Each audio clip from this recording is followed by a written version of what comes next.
मनीष जी अरमान को थप्पड़ मारेंगे।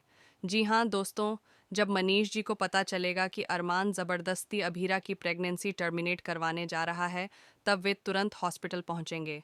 ऑपरेशन के बीच में ही वे अभीरा को वहां से निकालेंगे और अरमान को एक जोरदार थप्पड़ मारते हुए कहेंगे, तुम क्या करने जा रहे हो?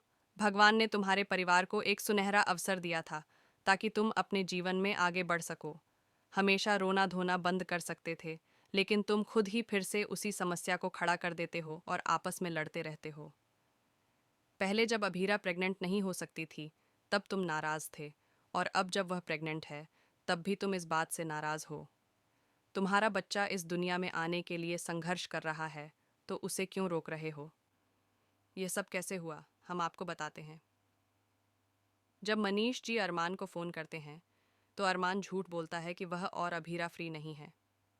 मनीष जी अरमान और अभीरा को अपने साथ घुमाने ले जाने के लिए फ़ोन करते हैं, क्योंकि घर का माहौल काफ़ी टॉक्सिक हो चुका है।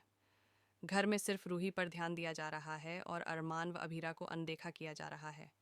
इसी वजह से स्वर्णा, सुरेखा और मनीष जी ने फैसला किया कि वे अरमान और अभीरा को अपने साथ घुमाने ले जाएंगे। अरमान ने बहाना बनाते हुए कहा कि उसके कई केस पेंडिंग हैं, इसीलिए वह घूमने नहीं जा सकता। लेकिन जब स्वर्णा ने कहा कि वे अभीरा को ले जा सकते हैं, तो अरमान ने तुरंत मना कर दिया और कहा कि अभीरा प्रेग्नेंट है। इसके बाद मनीष जी को कुछ गड़बड़ का अंदेशा हुआ। जब वे घर पहुंचे और देखा कि अरमान और अभीरा गायब हैं, तो ड्राइवर ने बताया कि उसने अभीरा को लाइफ सेविंग हॉस्पिटल छोड़ा था। मनीष जी तुरंत हॉस्पिटल पहुंचे और वहां देखा कि अभीरा बेहोश है और डॉक्टर उनका प्रोसीजर शुरू करने वाले हैं। ये देख मनीष जी हैरान रह गए। जब अभीरा को होश आया और उसने मनीष जी को अपनी मजबूरी बताई, तब अरमान ने झूठ बोलने की कोशिश की, लेकिन मनीष जी ने उसे थप्पड़ मारते हुए सच बताने को कहा।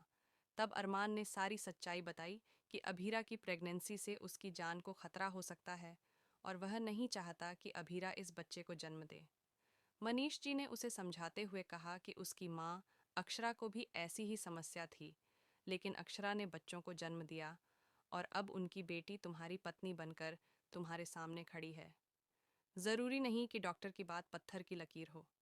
अरमान ने कहा कि जरूरी नहीं कि अक्षरा के साथ जो चमत्कार हुआ वह अभीरा के साथ भी हो, इसलिए वह जोखिम नहीं लेना चाहता। मनीष जी ने साफ कहा कि अगर अभीरा इस बच्चे को रखना चाहती है, तो अरमान उसे रोक नहीं सकता। दोस्तों, अब सवाल है कि क्या मनीष जी की बात मानने के बाद अभीरा अपने बच्चे को बचा पाएगी? और आप लोगों को क्या लगता है? क्या मनीष जी ने अरमान और अभीरा को प्रेगनेंसी टर्मिनेट करने से रोककर सही किया? अपने विचार कमेंट में ज़रूर बताएं और हमारे चैनल को सब्सक्राइब करना न भूलें।